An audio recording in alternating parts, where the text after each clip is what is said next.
میگویند که زندگی رنگ و برنگ است و رنگهایش اوراق کتاب ناخوانده میماند که از چی شدن حالت قهرمان کتاب بخبر است. قهرمان برنامه ما هنرمند مردمی تاجیکستان قربان علی رحمان است. قربان علی رحمان زاده شهرک واسع است. زمان نورسی قربان علی در زادگاهش سپری می شود. با فکر من هیچ وقت همون آوان کودکش رو فراموش نمیکنم. علال خصوص دوران مکتبی.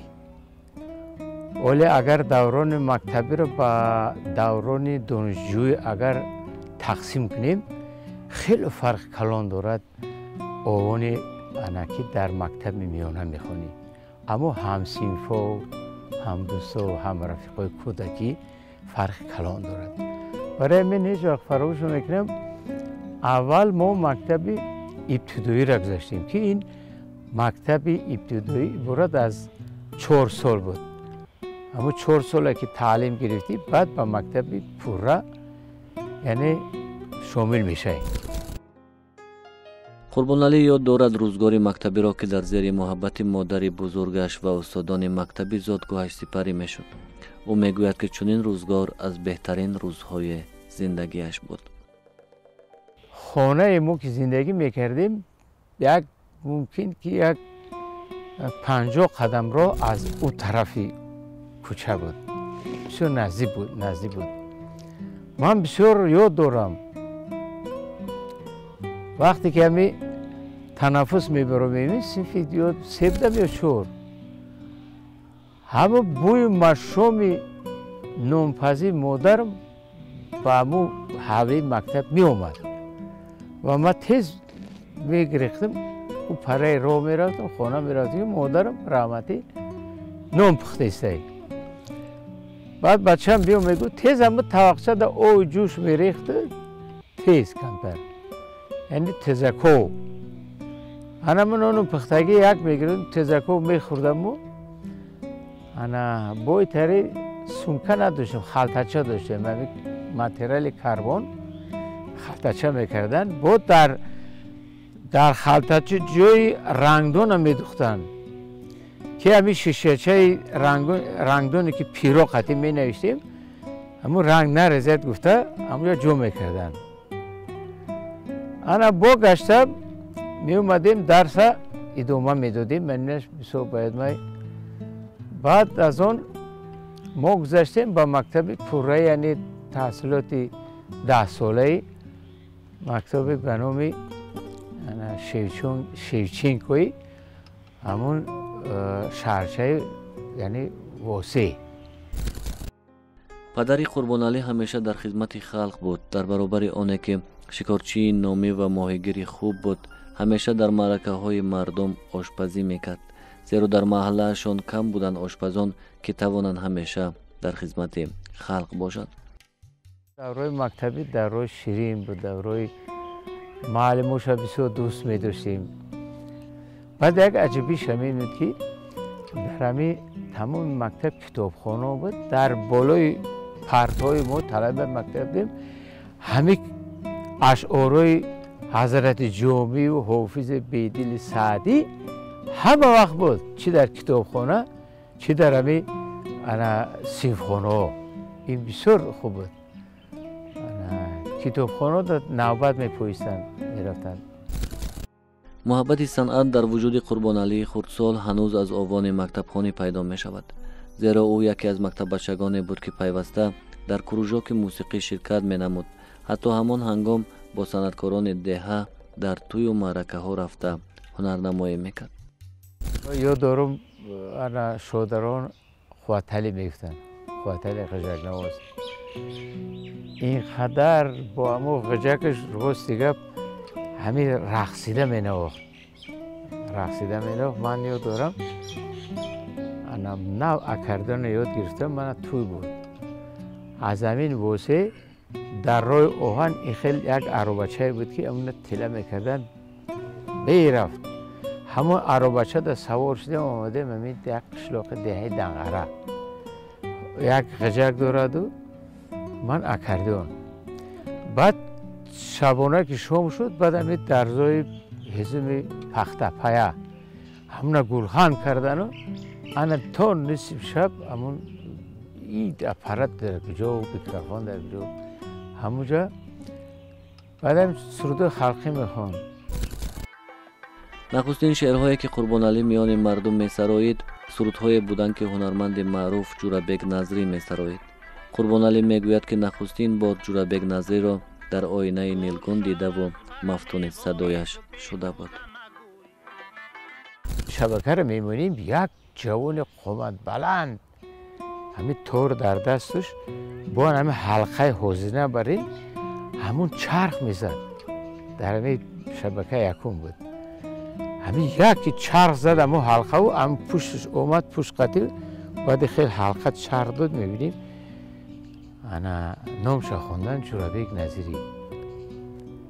بعد همون سرود اولش گوش کردم ما قربان سر و پای تو میشم مادری من فدای قلب زیبایی تو میشم مادری من. ای باور کنید اکنون تمام مردم یک شبکه تماشا میکنند از این هنرمند همه آگاه میشود. هنرمند آنچه منچه کمچین بود اینقدر در دل قلب من اینقدر جو گرفت این همه سرودی که اگر قبول شد همه پشم بدنت در جنبش می‌دارد. یکی عموده یکی بهتر همه احمد ظاهر ده من همه خیلیشتم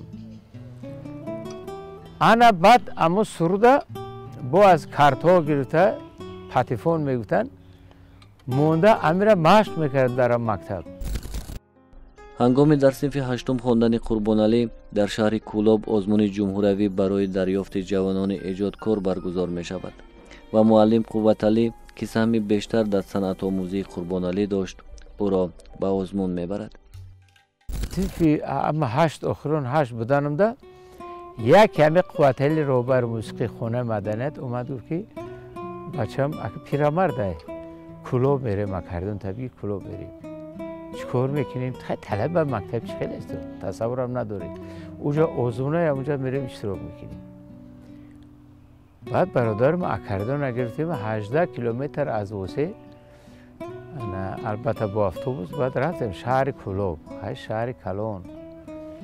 بعد همین تئاتر درامایی به نام سیدل ولزاده امروزه همینجا وارد شدیم چشمم با همین عبدالفتاح آدینایی فرسته خیرالله عبدالله از دوشنبه از جوری رفتن.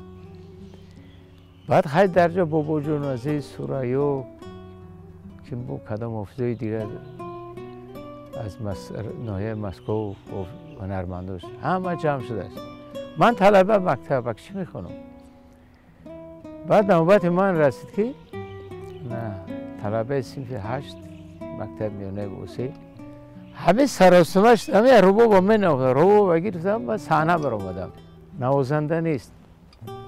بعد خوندم روزگار است که سودا زده ای عشق تویم همه خوندم که فتادن دست بلو کرد. بچم بیست صنف چند میخونی؟ گفتم صنف 8. ببرو تو برا درس بخون تو چه میکنی عشقه؟ عشق تویم برو گپ زمیدم برو ما همه تمام شد از نظر گذارید حولی تئاتر برآمدن که همین پیرمرد قوت علی همین ایدورگی دیستن که زهرش التماسشون کیسه همین بچه نفهمید خطا کرد یه اکردون خط هیچ کس سرود نمیخونه وقت همین راه برگه بینین با یک مشاقت های عمود ازش را با از نو تئاتر در آورد. انا جرا بعد ما کردن ده خیستمو ما قربان سر و پای تو میشم مادری من انا سرود طلایب مکتب تو گذاشتی دوشنبه میره ای دوشنبه رفتگی نیستی دیگه تو همون روزی انا رفتن نه شب روز خواب نیستیم که دوشنبه میریم. آزمون مذکور زمینه باریز برای صنعتکاری قربان علی میگردد زیرا محض در همین آزمون او با جورابک نظری آشنا می شود که بعدتر در کار و ایجاد برایش کمک می رساند. بعد سیم تور در تئاتر اپرا بالت شد. امین مهربان نظر وزیر فرهنگ بود. با من خواست مدال طلا انعام کرد. لاورد مکافات فستیوال سرود کمسمالی و یک رباب تحفه کرد. دیگه در گازیتو برآمده این رکلام را بینی. بعد فدا اتنایف نیستون. همه بچه اگر از تقلید دست نکشه هیچی نمیشه. ما تقلید کردم کو. اگر از تقلید دست کشه خیلی آینده خوب است. خیلی نوشته بود. بعد استوسه ما گویا که همین تقلید استوسه برآمدیم. بعد این کلاسیکو را دست گرفتیم. بعد رویه ما کمتر بعد بیگانه تر شد. قربان علی بعد از ختم مکتب میانه با پیشنهاد دوستانش حجت‌هایش را برای سپاریدن به دانشگاه و بخش حقوق شناسی می‌سپارد. ولی چون خود او میگوید خوشبختانه این سپاریدن امتحان‌ها چند بال برای گذشتن در این بخش نمی‌رسد و او راه می‌گیرد دانشکده صنعت تاجیکستان را. دانشکده صنعت مکانی بود که قربان علی در قطار دیگر همسالان خویش نازکی‌های صنعت ملی را می‌آموزید و برایش اشتراک در برنامه‌های شهری و ولایتی میسر می‌شود. بعد ختم دانشکده قربان علی برای فعالیت به شهر واسه برمیگردد. این ما را راه دادن امو زادگاه ناحیه واسه. اومدن یک به یک من علاقه میشناختن دیرکتر خونه مدنیت قبول کردن. بعد چند وقت کار کردم انا مدیر شعبه فرهنگی ناحیه واسه کار کردم و از همونجا همین به صف اربع انا خود خبر کرای پرده شب دوشنبه 1.5 سال ما خدمت کرد. گشته اومدیم علاقه من روبری بدهی انسامبل چشمه ناحیه کلخوز خواجگی به نام لیلی دو وقت آزی میرالی محمد علی همون قبول کرده. قریب 50 نفر کارکن داشتم. همون انسامبل آوازه‌داری که در 78 در شهر زاکاپان رسولگاه جمهوری خلق پولشا در بین 40 مملکت دنیا جای اول توجه طلایی گرفته بود. سال 87 بود. قربان علی رحمانوف یکی از هنرمندایی هستند که نوتکرار هستند و بین مردم محبوب هستند و من نیز از خردسالی بسیار سرودای اون کسی رو گوش میکردم. باور کنید حتی نگفتنی ها است که مثال در دوره که ما خرد بودیم استاد قربان علی رحمانوف سرود میخوندن. ما از سرودای اون کس در مکتب ها، در کرژوک‌های مکتب ها، در فصل‌های که معرکه‌های مکتبی میشد، کرژوک‌های مکتبی ما سرودای اون کس را زمزمه میکردیم. فعالیت قربان علی در بخش‌های گوناگون فرهنگ صورت میگیرد و بعد خدمت حربی او را راهبر انسامبل چشمه و بعداً راهبر انسامبل سامان تعیین میکنند.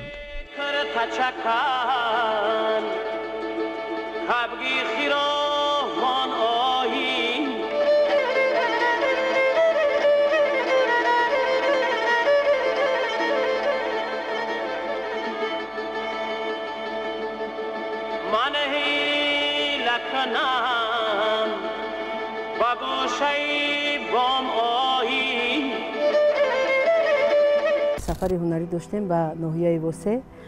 ما همگی قریب 2 هفته در خونه یعنی زادگاهی استاد قربان علی رحمان مهمان بودیم و چون آمدی استقلالیت دولتی جمهوری تاجیکستان بود ما با سفرهای هنری به ناحیه ها به کنسرت رفتیم. می‌بینید که شخصیت را فقط یا در سفر میشناسی یا اینکه در یک جایگی با اون کس همگی یا 2 روز یا 3 روز همنشین باشی و اون کس بردی استاد قربان علی رحمان در اون است که شخصی خاکسار هستند، زمینی هستند و همیشه با مخلصان خویش در رابطه هستند. من برای همین استاد قربان علی رحمان رو همچون استاد خویش، همچون یک هنرمندی شایسته جمهوری تاجیکستان میشناسم و احترام دارم. بعداً با سعی و تلاش و همکاری با دانندگان ادبیات و شاعران تاجیک او برنامه‌های کنسرتی را در اشعار بزرگان ادبیات سعدی شیرازی، اقبال لاهوری، بیدل، خیام، مولوی و دیگران برگزار می نماید.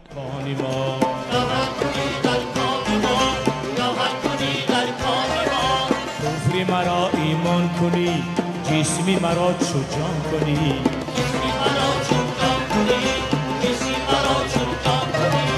دردی مرا درمان کنی، ای درد ای درمانی ما.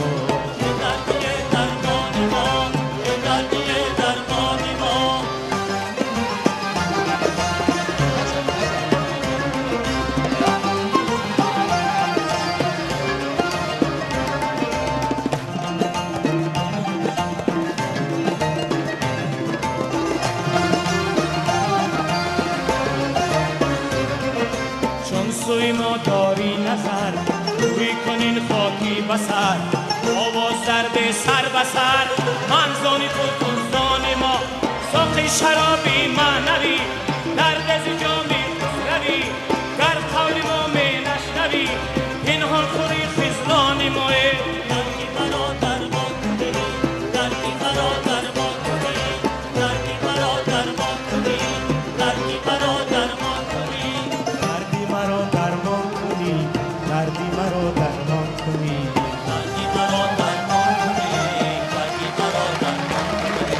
دردی مرا درمان کنی، دردی مرا درمان کنی، درمان کنی، دردی مرا درمان کنی، دردی مرا درمان کنی، آه دردی مرا درمان کنی، دردی مرا درمان کنی، دردی مرا درمان کنی، دردی مرا درمان کنی. همین صبح شبی را من یاد دارم چقدر صبح می شود. همین از تجربه همین صبح در ذهن آدم بسیار میمونده است، تیز میمونده است. شعر از یاد کنی، یکم پرچه بخونی، بعد یا که آهنگ ایجاد کنی. انا شما شعر گفتید خطی همین آهنگا را میفتین، اگر بسیار مردم حیران میشتی این قدر سرود و آهنگ بستن، همش انا آهنگ خودم است. بعضی یکون جز احمدزار استاد جورابیک نظیر اگر در کار بشید داخل کرده باشم کرده نباشد همش کردم. انا متنش بله همین متنش هم میخوندم که خودم اول صرفه میرفتم، بعد انا میگفتم اون را تور میکردم. ولی من همین خیلی سوال بسیار میدن که چی با که قربان در وقت سرخانه کتف جانی و کلا جمعونی بسیار میکنی ای خود میره. برای میگفتم که من همین معنی شعر را فهمیده میخونم. قربانعلی رحمان در ایجادات خود همیشه کوشیده است تا معنی بلند را انتخاب نماید و با آهنگ مخصوص که تنها خاص خود اوست به بیننده و شنونده رساند. امروز بهترین برنامه‌های کنسرتی این هنرمند در خزینه کمیته تلویزیون و رادیوی نزد حکومت جمهوری تاجیکستان حفظ می‌گردند و دوستداران فرهنگ والا همیشه از آنها استفاده می‌کنند. من حاضر میخوام که از نو جوان شوم باز چی کارهای دیگر کنم، لیکن از جوانم بسیار خواهش میکنم که به امید پیری نشوند. انا هرچی میتونن وقت غنیمت دارن، انا از خود یک چیز باقی مانند. میگن که شما را عمر 1000 ساله طلب میکنیم. نه، اون نفر هیچ وقت 1000 ساله نمیشد. بگذار کار اون 1000 سالها دوام کند، انا با منفعت کشورش، با منفعت ملت باید خدمت کند، اگرچه از دست بیاید.